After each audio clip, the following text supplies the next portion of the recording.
মনে রাখবেন, পুরুষ বড় মারাত্মক জিনিস। পুরুষ যেই নারীকে খুব সহজে পায়, 2 পয়সা মূল্যায়ন করতে চায় না।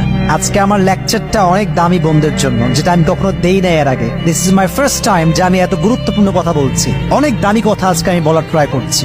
আমি আমার বোনদেরকে বলছি, আমার বোন, সম্মানিতা বোন, যদি আপনি আপনার সম্মানকে রক্ষা করতে চান, অল্পতে পটে যাওয়া যাবে না। অনেক মেয়ে দেখবেন অল্পতেই পটে যায়। একটা ছেলে খুবই স্মার্ট, দেখতে সুন্দর, একটু ইংলিশ বলে, বাহ ইয়ার মেয়ে শাদি করনা চাহতা হো, হয়ে গেল, পটে গেল। এটা কেমন কথা? না প্রিয় বোন, মনে রাখবেন, পুরুষ বড় মারাত্মক জিনিস। পুরুষ যেই নারীকে খুব সহজে পায়, 2 পয়সা মূল্যায়ন করতে চায় না।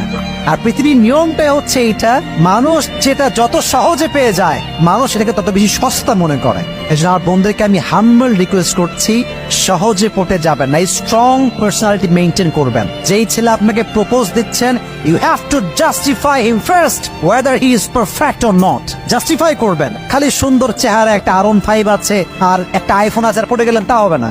নারী এবং পুরুষের মাঝে বেসিক একটা পার্থক্য হচ্ছে এইটা, যে নারীরা না বলতে পারে, পুরুষরা না বলতে পারে না।